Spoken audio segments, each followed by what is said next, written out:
menuliskan satu slide mengenai soal kesalahan Raja Daud dalam angka 1 Tawarikh 21. Kita tahu ODP. ODP itu apa? Singkatan apa? Orang dalam pengawasan.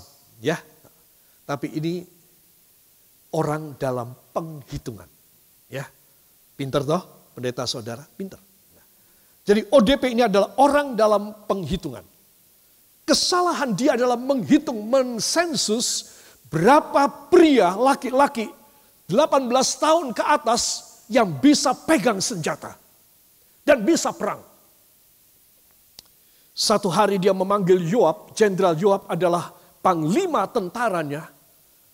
Dan dia berkata, Yoab, cepat kamu perintahkan seluruh negeri, dihitung berapa tentara kita. Aku kepengen tahu berapa jumlahnya.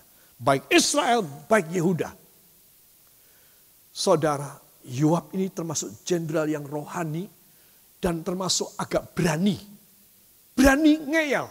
Dia berkata kepada raja, Baginda Raja, Baginda ini mendapatkan kekayaan, kemuliaan dari Allah. Itu luar biasa. Bangsa ini dihidupi oleh Tuhan.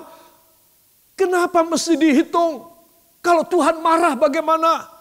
Bukankah Allah mampu membuatnya berpuluh kali lipat lebih banyak? Tetapi janganlah engkau menghitungnya, Baginda. Aku takut, Baginda. Kalau Tuhan murka bagaimana? Dan ketika Daud mendapat sanggahan dari jenderalnya, Daud berkata, pergi kerjakan saja. Sudah tidak bisa apa-apa. Ya, raja adalah panglima tertinggi. Sehingga Yoab menuruti dan dia mulai menghitung. Israel dihitung oleh Yoab sejumlah 1,1 juta orang. Yehuda 470.000 orang. Yoab masih takut sama Tuhan. Masih deg-degan. Itu sebab dua suku dia tidak menghitung. Yaitu suku Benyamin dan suku Lewi. Dia tidak hitung. Dia tidak mau menghitung. Aduh, ketemunya 1.570.000. Aduh, banyak sekali. Kalau sampai Lewi dan Benyamin aku hitung lagi, bisa 2 juta. Betapa besar kepala dari raja nanti. Dan betapa Tuhan akan makin murka. Saudara yang kekasih, ini jenderal bagus sekali. Rohani sekali. Dan kemudian apa yang dia lakukan? Dia tidak memasukkan Benyamin dan Lewi. Tidak dimasukkan oleh Yoab ke dalam perhitungan sensus. Saudara. Dan apa yang terjadi? Dia melaporkan saja 1,57 juta tentara.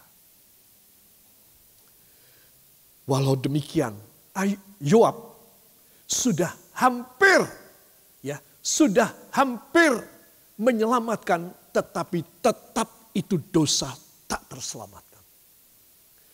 Hukuman Allah harus datang kepada Daud. Dan Daud disuruh memilih 3 macam hukuman. Saudara, hukuman yang pertama adalah 3 tahun rakyat akan kelaparan. Jadi nanti kalau mati kelaparan. Bukan karena virus. Kedua, 3 bulan Daud sang raja akan dikejar-kejar dalam hutan oleh musuh-musuhnya dan melarikan diri 3 bulan. 3 kali 30 hari, 90 hari. Terancam nyawanya dan dia harus melarikan diri. Atau yang ketiga, 3 hari pedang Allah. Saudara, 3 tahun, 3 bulan, 3 hari. Saudara, jangan anggap 3 hari paling enteng. Wah, cuma 3 hari. Justru paling dahsyat. Saudara, dan terdapatlah OJM. Tahu OJM apa? Orang jatuh mati. OJM sejumlah 70.000 orang. Hanya dalam 3 hari. Saudara, why? Kenapa petaka ini tiba menimpa Israel dan Yehuda. Why? Ayat 1 dari 1 Tawarikh 21 mohon dibuka. Kita akan baca.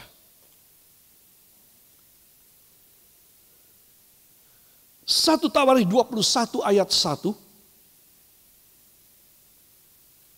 Kita mulai dari judulnya. 1, 2. Pendaftaran dan hukuman.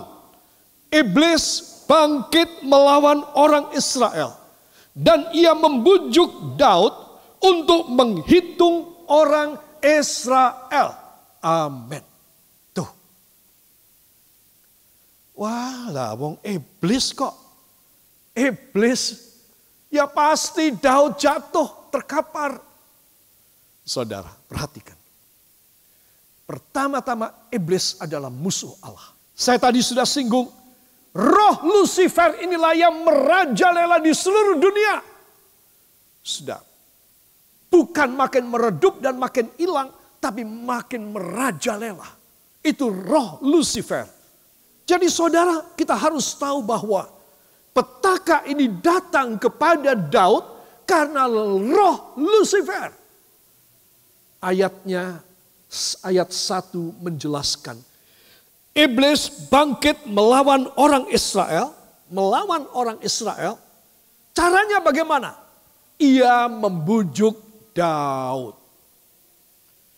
Jadi kalau rakyat mau diraih, kalau keluarga saudara mau dihancurin, maka kepala rumah tangganya, yaitu suami dan istri, orang tuanya, dibujuk.